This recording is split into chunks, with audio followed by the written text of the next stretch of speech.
وتب علينا إنك أنت التواب الرحيم. بربي قيامي لا بنفسي ولا السوى فشكري له سبحانه وثنائي. Alhamdulillah, segala puji bagi Allah Subhanahu wa taala atas nikmat yang telah Ia berikan kepada kita, terkhusus nikmat Islam dan iman sebagai bekal untuk keselamatan kita di dunia dan juga di akhirat dari berbagai macam bencana, juga dari berbagai macam hal yang tidak kita inginkan. Hadirin yang dimuliakan oleh Allah, sekarang kita berada di penghujung tahun 1445 Hijriah. 1446. Mungkin hanya tinggal 1 minggu lagi saja kita masuk tahun berikutnya, tahun depan pada 1447 Hijriah. Di sini ada momen hijrah biasa.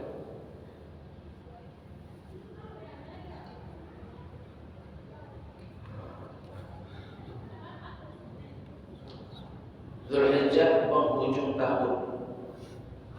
Setelah Dzulhijjah tiba bulan Muharram.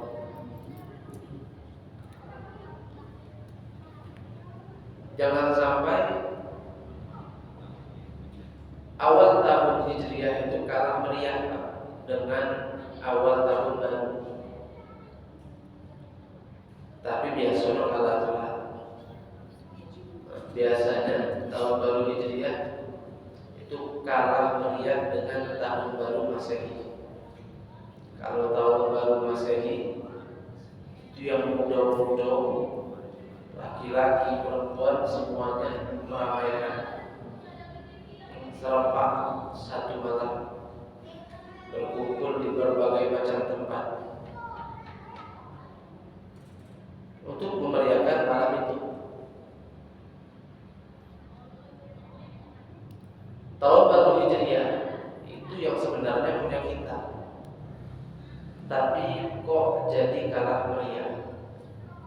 Tapi alhamdulillah masih banyak yang memperingatinya. Nah, di masjid-masjid, di musola-musola memang tidak serentak. Ada yang tanggal 1-nya itu langsung, ada yang tanggal 3-nya, ada yang 1 minggu setelah itu masih ada acara menyambut tahun awal tahun Hijriah, ngambil momentum Hijriah itu tahun barunya itu. Bagus. Wa may yu'azzim sya'airallahi fa innaha min taqwal qulub.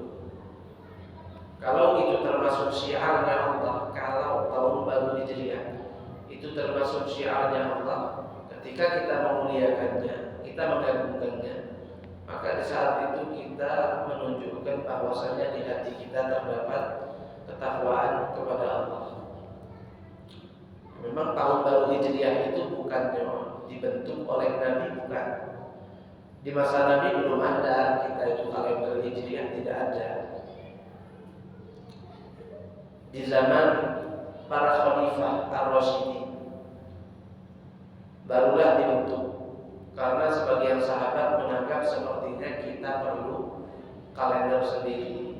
Saat itu memang Islam sudah menjadi bangsa yang besar. Masa kalender sendiri itu tidak punya. Jadi dibuatlah macam-macam pendapat. Ada yang matok dari awal lahir Nabi, tapi ada yang menolak. Kenapa Nabi lahir belum jadi Nabi? Ada yang matok dengan saat Nabi wafat, tapi juga ada yang menolak. Kenapa saat Nabi wafat itu ya jangan diingat-ingat lagi, itu kesedihan. Jadi jangan sampai kita memperingati tahun barunya kita sambil sedih karena ingat Nabi meninggal. Antara wafat dan lahir Nabi saja yang kita peringati itu hari lahir Nabi. Nabi lahir 12 Rabiul Awal, Nabi wafat juga 12 Rabiul Awal. Tapi peringatannya peringatan Maulid Nabi, bukan kewafatan Nabi. Kenapa? Untuk menanamkan rasa bahagia dalam hati kita, mengingat hal yang enak-enak saja yang membahagiakan. Begitu. Sampai akhirnya adalah keputusan untuk mematok awal tahunnya dari masa Nabi jadi Nabi. Hendak juga.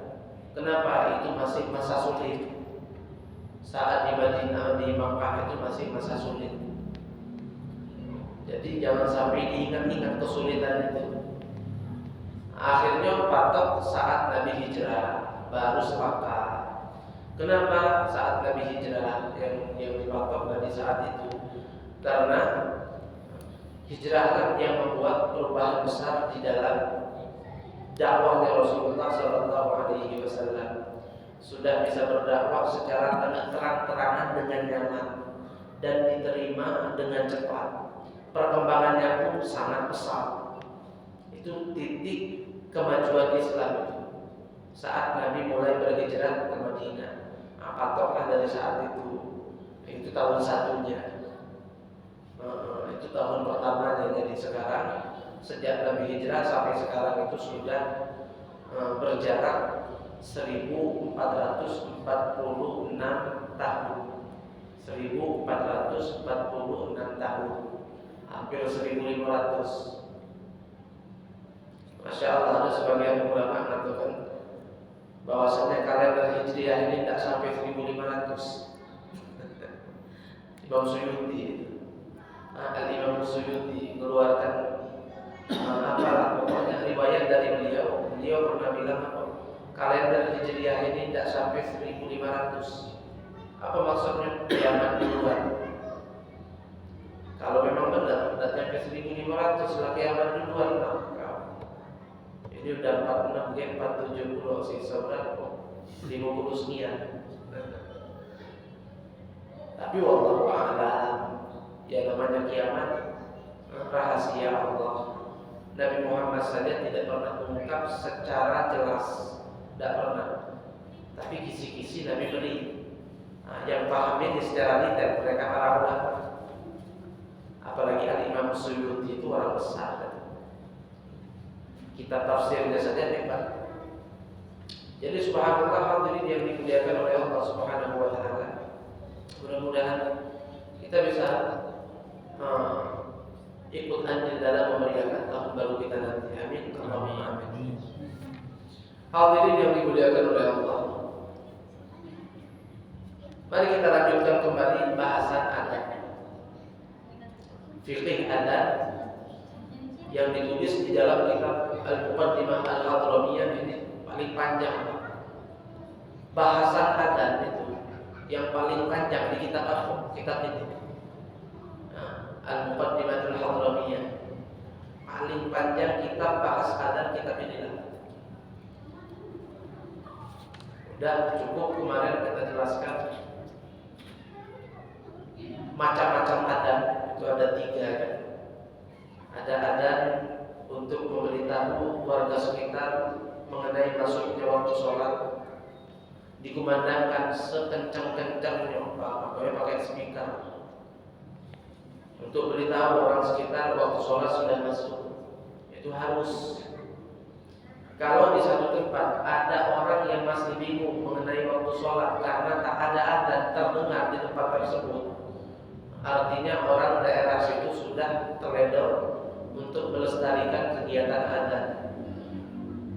Menurut pendapat yang mengatakan adzan fardu kifayah, maka mereka yang tinggal di tempat tersebut semuanya berdosa. Kenapa? Telah melalaikan kefarduan fardu kifayah, yaitu adzan. Alhamdulillah kalau kita di Palembang, bahkan di sebuah kota lah di Indonesia ini, insya Allah setiap tempat itu terdengar ada suara adzan. Tidak bakallah kita dimanapun di Indonesia ini bingung waktu sholat masuk belum ya? Di sini tidak ada adzan, tidak ada itu. Tempat paling terpencil sekalipun kita datang di Indonesia ini, insya Allah, selagi bukan di hutan pedalaman Kalimantan tempat orang Dayak itu insya Allah masih ada adzan kan? Terdengarnya di musola ya di masjid, aman berarti. Nah, kedua adzan untuk jamaah. Ada pelaksanaan sholat berjamaah, disunnahkan adzan sebelumnya. Kalau itu memang bukan adzan pertama, ya maka adzan untuk jamaah itu saja, tidak perlu pakai mikrofon.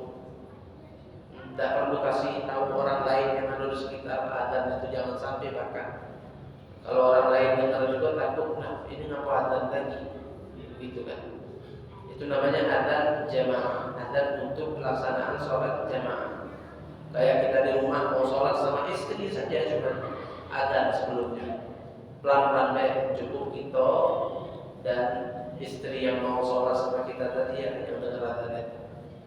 Nah, yang ketiga adalah adzan munfarid, adzan untuk lakukan sholat sendirian. Sunnah juga adzan, sunnah, tapi cukup kita sendiri yang dengar, jangan ajak-ajak orang. Nah, artinya volumenya sangat pelan.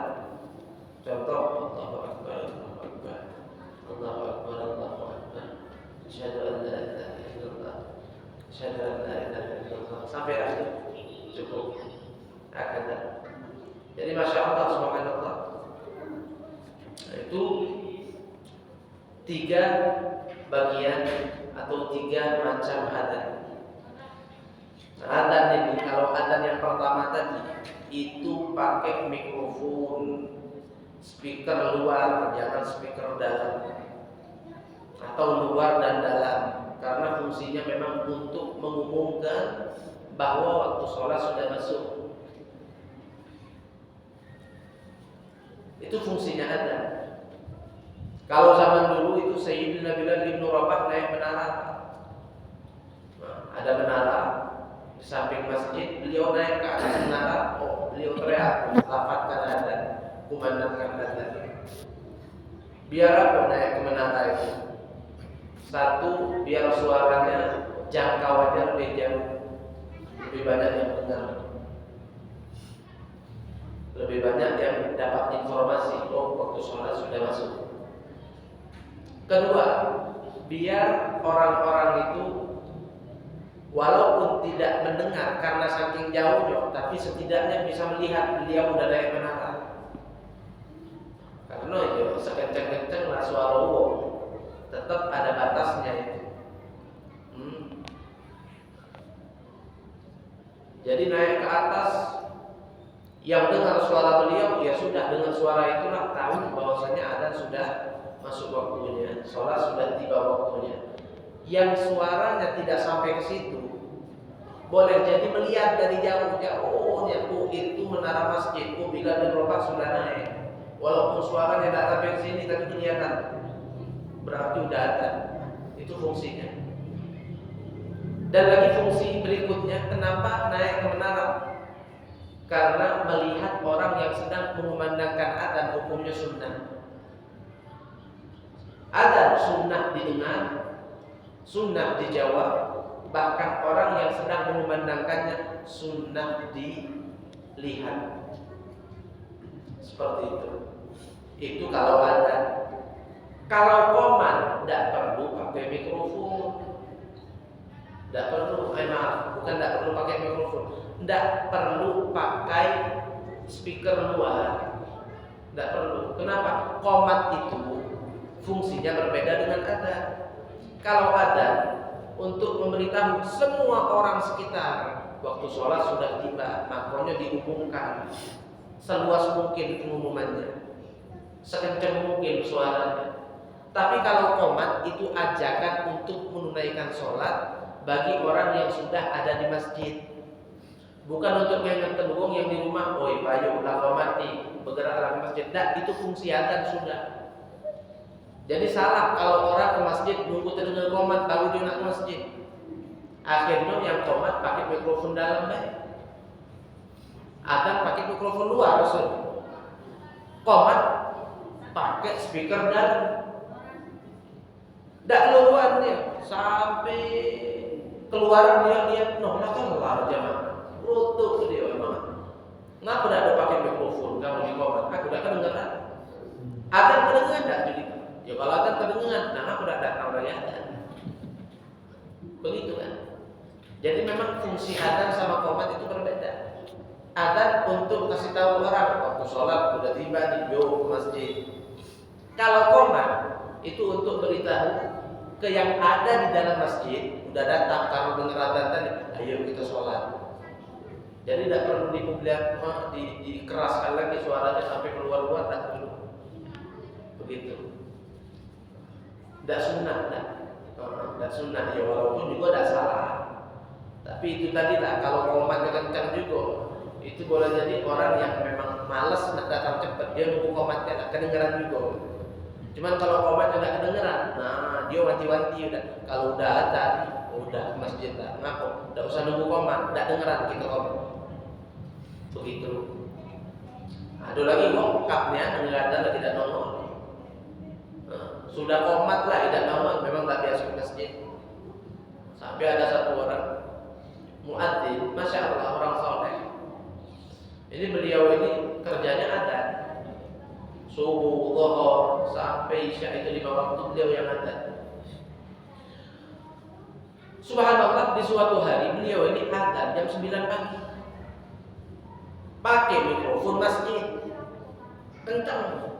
Allahu Akbar, Allahu Akbar, Allahu Akbar. Serius nih adzan ya, jam 9.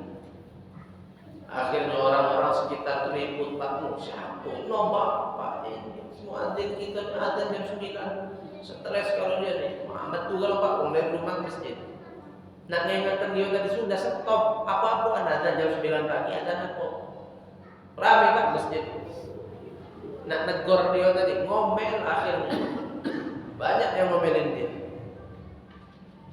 Adzan apa kamu ini? Ini jam 9 pagi ini. Adzan duha apa? Duha kan adzan.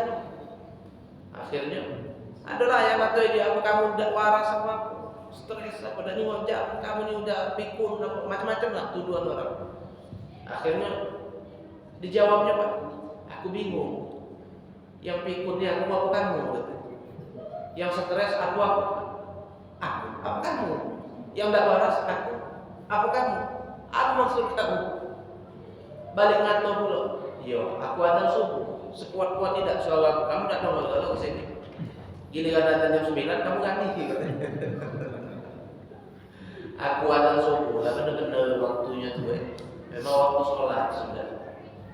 Lah kencang-kencang mikrofonku besarkan, kamu udah datang lalu sepi. Giliran jam 9 aku adzan, kamu kesini kan udah semuanya aku kan. Jadi yang gila tuh aku kamu atau uang itu tadi. Malu nggak lupa uang tadi? Sini nanti. Itu dah datang. Subuh kita ada masjid tadi. Jadi benar dia. Ada subuh udah betul gitu. Kencang suaranya tidak datang. Cuma ada jam 9 pagi datang. Jadi yang tak waras itu sebenarnya mereka. Itu teguran ya, itu teguran. Jadi subhanallah sudah ada tanda mengenai waktu sholat. Itu adalah adzan. Dimanapun kita berada, kita kedengeran dengan suara itu. Nah di dalam rumah, nah di dalam toilet, nah di jalan, nah kedengeran pasti. Yang tidak kedengeran di mana Pak suara adzan? Di mall tuh nah. Iya. Di minimarket kedengeran, Indomaret kedengeran. Masuk lagi WC gitu. Kedengeran. Nah cuman yang kedengeran di mana? Di mall. Jangan sering-sering bagi mampir ke mall kita. Kenapa? Tidak masuk situ suara adzan. 14 baca. Masuk jam 3, tahu-tahu jam 7 datang. Tak terasa. Katik bedo, luar terang, aku gelap dalam cerita terang. Doa dan baca lewat sholat. Subhanallah. Nah, jadi adzan dan iqamah itu memiliki fungsi yang berbeda. Terus kemarin kita sudah memulai pembahasan makruhatul adzan. Perkara-perkara yang makruh ketika adzan. Ada beberapa hal. Tapi sebelumnya Al-Fatihah pengen mengingatkan dulu. Adalah yang terlewat ya mengenai takbir awal saat adzan. itu boleh dengan 3 cara. Harokatnya saja ya, bukan panjang pendeknya, tapi harokat akhir kalimatnya. Lafaz akbar yang pertama itu boleh dilafazkan dengan 3 tipe. Pertama, disukunkan, berarti waqaf, berhenti gitu ya. Allahu akbar, Allahu akbar, Allahu akbar, Allahu akbar, itu waqaf. Itu betul. Itu betul. Ada lagi tipe kedua, pakai dhammah u. Allahu akbar, Allahu akbar, sambung itu. Tidak perlu diwakaf ya. Kalau diwakaf, ambil harokat itu jadi tidak benar ya. Jadi kalau wakaf sukun, Allahu akbar, Allahu akbar, boleh. Boleh yang kedua, Allahu akbar, Allahu akbar, sambung. Gunakan harokat dhammah. Allahu akbar, Allahu akbar, itu benar juga. Ada lagi yang ketiga, disambung juga gunakan harokat fathah. Allahu akbar, Allahu akbar, betul juga. Nah, milih yang mana kita terserah. Jadi yang pertama, Allahu akbar, Allahu akbar, oke, boleh.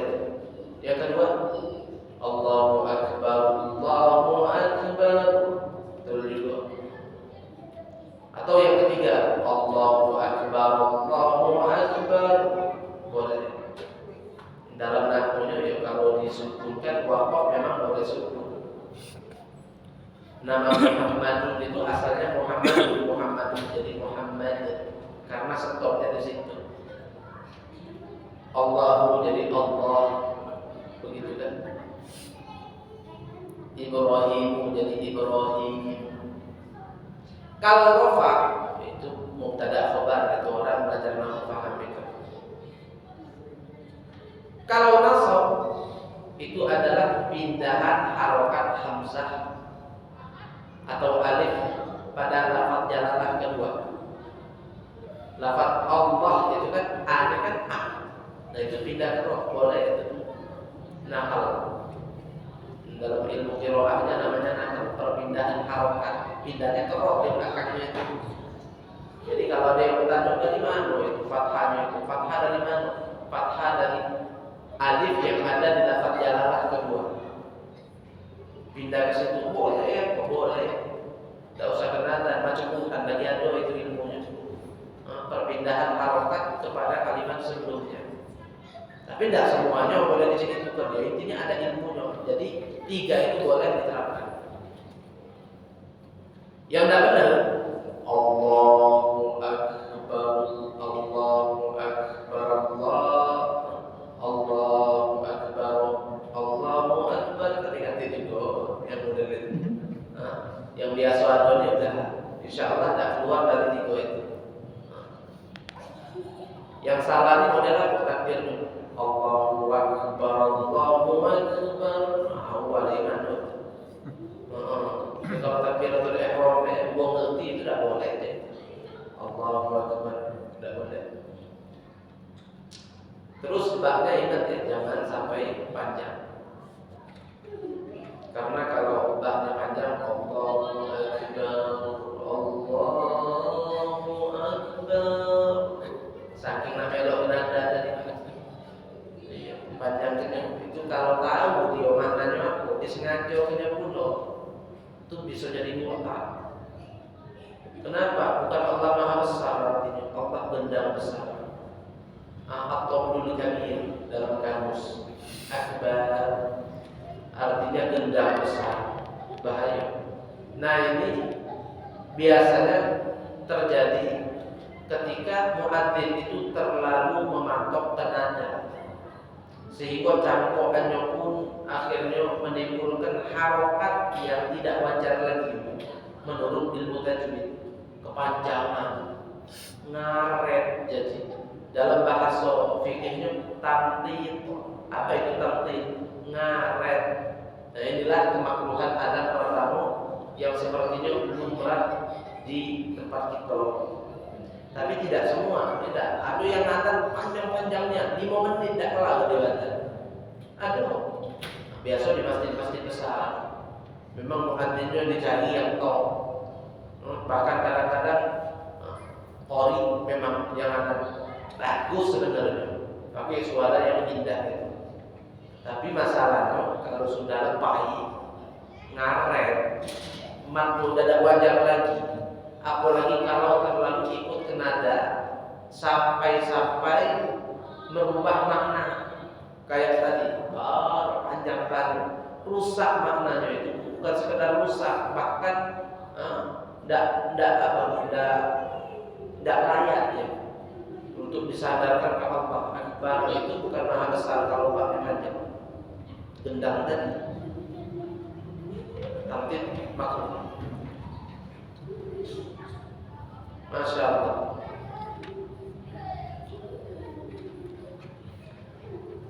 Kalau ngaretnya itu tidak membuat adanya perubahan makna, maka itu makruh. Kalau ada perubahan makna dan maknanya tidak wajar, itu bisa membuat orang itu murtad. Yahrumu tarhimu in ghayyara al-makna. Jadi ada tiga dia.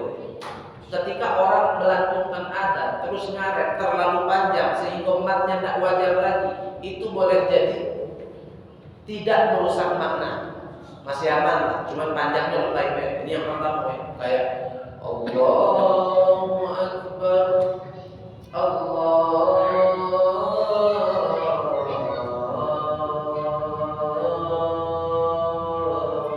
Akbar, panjangnya lebih baik. Yang akan jalan kedua rusak tak maknanya?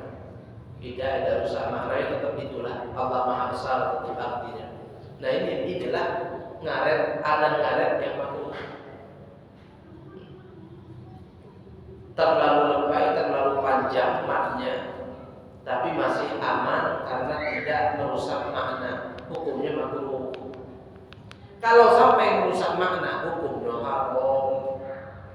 Bahkan kalau maknanya sudah tidak wajar lagi, tidak pantas lagi, dan disengaja bagi si muadzin dan dia tahu, bisa membuat dia murtad. Wal'iyadzubillah. Seperti lafaz akbar yang baknya dipanjangkan tadi, artinya sudah berubah, tidak sesuai arti aslinya lagi dan tidak layak. Itu ada pada Allah. Masa Allah itu gendang? Allah itu Maha Besar, bukan Allah itu gendang besar. Tahu si muadzin artinya itu, masih disengaja, bukan lagi haram, murtad.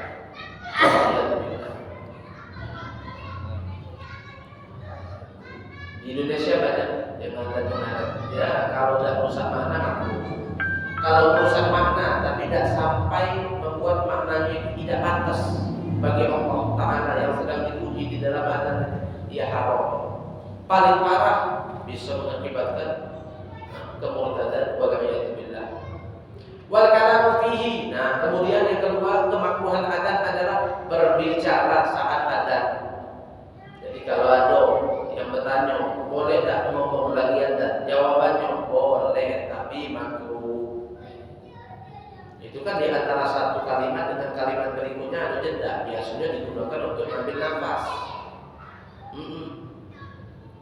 Model pas muadzin di lagi adzan, mikrofonnya bermasalah, Pak. Itu baca dia nyebut kata-kata apa, misal ke temannya minta benerin. Allahu Akbar, Allahu Akbar, Allahu Akbar, Allahu Akbar. Mati-mati dikit begitu. Aduh kawannya situ, mbak ke Meksikonya, mbak ke Meksikonya, boleh tak? Boleh, tapi makruh. Ngomong bukan ngobrol, bukan. Mana ada orang adzan sambil ngobrol itu ya, tidak bakal ada. Tapi kalau perlu, dia tidak masalah. Tapi makruh. Watarku ijabatihi, makruh juga kok. Tidak menjawab adzan, hukumnya makruh.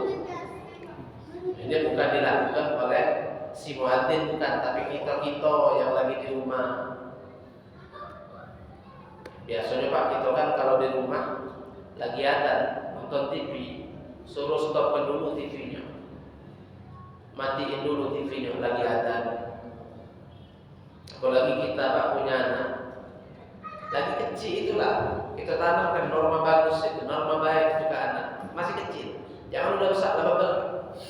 Masih kecil, dia lagi nonton, ada, dek matiin dulu dek.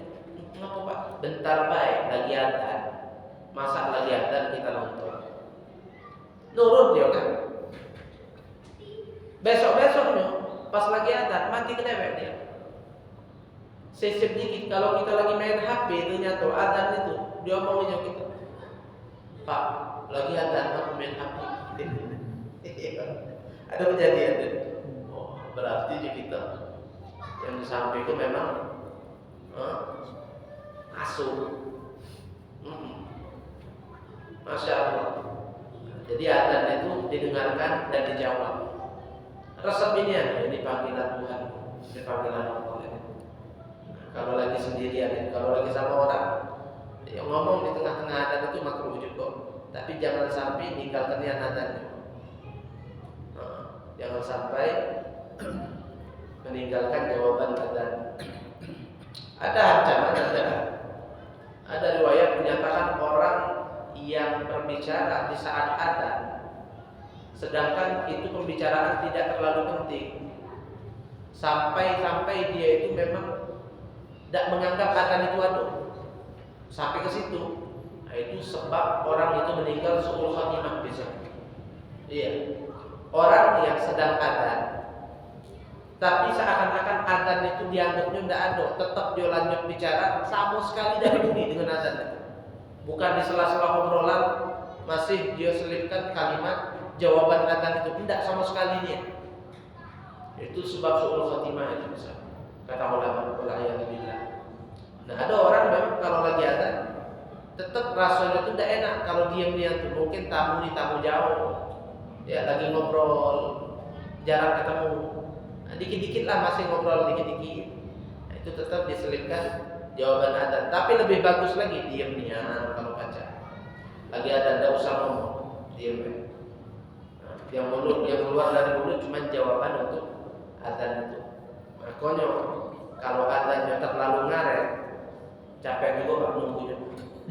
Ya, kecuali kalau kita orangnya memang cuek. Nah, azan aku tidak tahu. Ya urusan aku. Ya adzan di masjid, aku tidak jawab juga, muadzin tidak terganggu. Ya benar memang. Nah, tapi etika kita dengan syiar agama ada ganti. Jadi, tadi kan di awal kita bahas ta'dhimu sya'airillah, memuliakan syiarnya Allah, termasuk syiar paling besar dalam agama kita ini adzan itu. Kalau adzan terdengar kita pura-pura tidak tahu, aktivitas apapun tetap lanjut seakan-akan adzan tak ada. Jawab pun tidak, berarti takwa dalam hati itu tidak ganti. Iya. Nah, jadi watarku ijabatihi, meninggalkan atau tidak menjawab adzan, hukumnya makruh. Kalau hadisnya itu agak keras ya. Kalimat Nabi itu subba fi udhunayhi al-aluq yaumil qiyamah, akan dituangkan di lehernya timah panas di hari kiamat. Orang yang dengar adzan tapi tidak jawab. Sampai segitunya. Tapi tetap kesimpulan ulama, hukum menjawab adzan bukan yang sampai ke wajiban itu, tidak, sunnah. Tidak dijawab makruh. Bahkan kalau hancur dengan adzan bisa mengakibatkan su'ul khatimah wal iyad billah.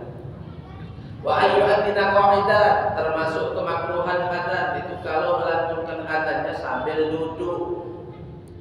Iya, kecuali kalau orangnya tidak bisa berdiri, memang pengen adzan, silakan.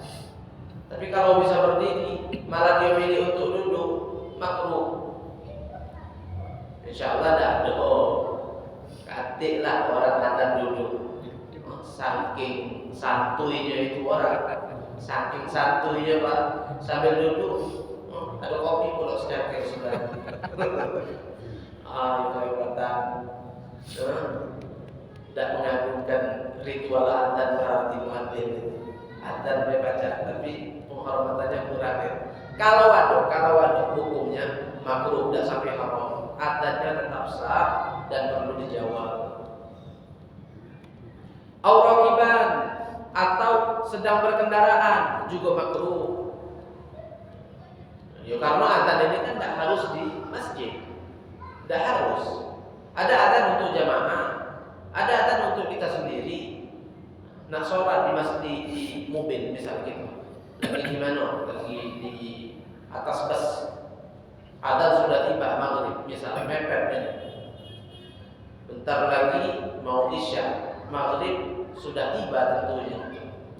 Tapi subhanallah kadang-kadang sopir nih dan ngurusin waktu sholat. Jadi potensi kalau kita nunggu turun niat baru sholat sisip waktu isya sudah lewat maghrib. Akhirnya apa? Kita diperintahkan untuk melakukan sholat tetap di atas bus. Bisa berwudu, kalau tidak bisa maka sholat dihormati waktu. Ya. Sholat untuk menghormati waktu saja. Akhirnya pakai adzan lah kita tadi. Berkendaraan ambil duduk itu. Dapat kok sah. Berkendaraan tadi juga kemakruhan.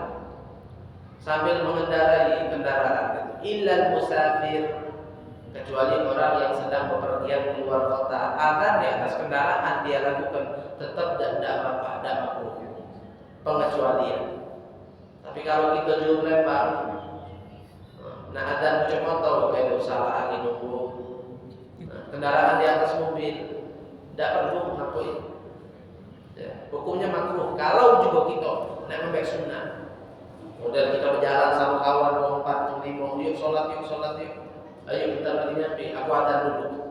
Jadi nyampe kita langsung sholat misal baik. Ini adanya adzan apa? Adzan jamaah. Sunnah kan. Tapi masih di kendaraan itu Pak. Kecuali kalau musafir memang keluar kota. Memang sebagian besar waktunya di atas kendaraan. Itu tidak makruh untuk orang tersebut.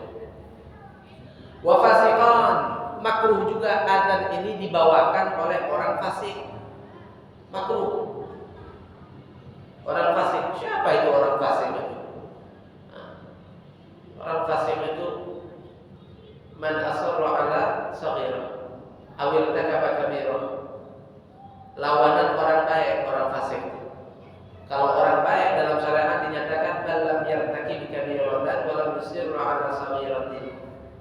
Orang yang tidak suka melakukan dosa besar.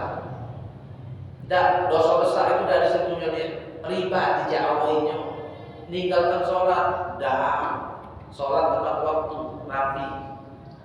Khamar apalagi. Tidak disentuh juga zina Anda. Pacaran indah, walaupun pacaran tergantung sampai di mana ya tahapan pacarannya. Ada yang sampai jatuh ke dosa besar. Serem, dosa besar itu memang dosa yang tidak bisa sama sekali dianggap sepele. Termasuk dosa besar al-kadhib, dusta. Kalau ngomong jujur juga, tidak kalau ngomong. Nah ini orang sudah hampir mencukupi syaratnya. Dosa besar tidak disentuh oleh dia. Terus syarat berikutnya apa? Lam yusirra ala saghira. Tidak doyan ngawikan dosa kecil. Sekali-sekali ya mungkin lah, sekali-sekali. Kayak apa ya? Kayak kalau duduk tiba-tiba ada wong nyamperinnya ngadu ke keburukan simpulan, riba. Sedikit banyak kadang-kadang terdengar.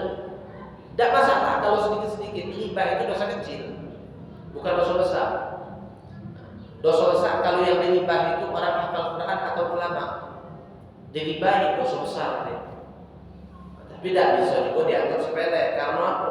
Karena minta maafnya repot. Beratnya di situ kita. Jadi orang udah bagus tuh, dosa besar semua ditinggalkan, dosa kecil tidak digawikan kecuali jarang-jarangnya. Kayak tadi kan susah hindarnya. Ada orang ngadukan inilah, ngadukan itulah, cito wong yang digawakan aibyo.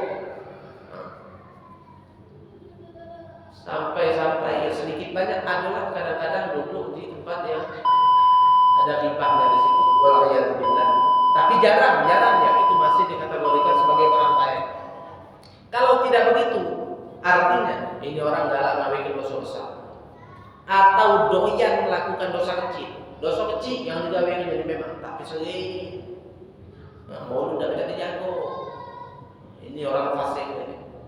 Atau berjalan kemana-mana Pak pakai celana pendek, pucuk dengkul, fasik itu. Buka aurat memang bukan dosa besar, tapi kalau sudah sering dilakukan, dosa kecil itu numpuk jadi banyak juga, jadi besar juga dia. Nah itu orang fasik. Jadi muadzin bukan tidak sah, bukan tidak boleh, tapi makruh. Orang fasik makruh dijadikan muadzin. Jadi memang harus orang baik. Karena ini adalah mandat agung sebenarnya adzan ini. Seorang muadzin itu kalau sudah diresmikan jadi muadzin tetap berarti sudah dapat kemuliaan, sudah ini tugas mulia. Adzan itu adalah tugas mulia. Sehingga kalau ada orang yang tidak pantas fasik tadi bisa itu hukumnya makruh. Belum lagi Pak, kalau ada hukum tidak benar Pak itu senantun kena dan mau tambahlah sukan dari masjid. Si anu ini ada sukan lagi. Mungkin ada yang pilih-pilih muadzin tapi tidak seringnya pilih-pilih imam tadi. Iya, kali imamnya dia serat dia masjid. Kalau imamnya orang dia tidak benar. Sholat sama deh. Biasa jamaah nih ke masjid itu milihnya bukan milih muadzin bukan, yang ada siapa. Tapi imamnya kadang mau milih. Nah milih imam ini juga kadang-kadang alasannya tepat, memang kadang tidak tepat. Kalau imam ini memang banyak orang tidak demen karena alasan syariat ya, bukan alasan pribadi. Memang itu sebaiknya kita tidak usah sholat di belakang dia, makruh.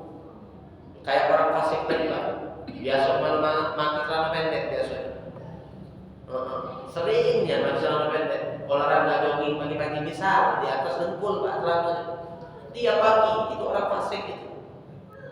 Terus beliau jadi imam, kita nandak jadi makmum dia, benar kita dapat. Kenapa? Makruh sholat di belakang dia. Tapi kalau alasan pribadi, bukan urusan syariat, ya cuma pernah tersinggung baik mungkin kita itu tidak sesuai. Kalau gara-gara itu kemudian kita tidak mau jadi makmumnya dia. Subhanallah 20 udah masuk ke adzan. Jadi kemakruhan termasuk ya di dalam adzan itu kalau muadzinnya adalah orang fasik, aw sabiyan wa junuban wa muhditsan illa idza ahdatsa athna al-adzan fayutimmuhu wa tawajjuhu li ghairi junnah wallahu a'lam bissawab. Ada beberapa hal lagi termasuk kemakruhan adzan. Insyaallah akan kita lanjutkan pada perjumpaan yang akan datang. Ini tidak kelar-kelar adzan ini sudah 3 kali pertemuan dapat Bapak. Bahasnya agak detail walaupun tidak detail-detailnya. Tapi insyaallah wawasan kita tambah luas kan. Jadi tahu kita ternyata adzan itu kalau yang adzan fasik jadi bid'ah ya. Ada adzan karet tadi boleh jadi makruh saja, boleh jadi haram, boleh jadi malah sampai kepada kemu'tadan. Allah a'lam bissawab. Mungkin hanya ini bisa aku sampaikan. Kalau ada salah-salah kita maafkan pada Allah Subhanahu wa ta'ala. Assalamualaikum warahmatullahi wabarakatuh. A'udzu billahi minasyaitonir rajim. Bismillahirrahmanirrahim. Alhamdulillahi rabbil alamin. Allahumma shalli wa sallim ala sayyidina Muhammad wa ala ali sayyidina Muhammad. Allahumma ij'al jam'ana hadha jam'an marhuma wa tafarruqana min ba'dihi tafarruqan ma'suma wa la taj'al fina wa la ma'ana wa la hawalaina shaqiyyan wa la matrudan wa la mahruma. Rabbana ighfir lana wa li walidina wa li masyayikhina wa li asatidatina warhamhum kama rabbawna shighara. Rabbana atina fid dunya hasanah wa fil akhirati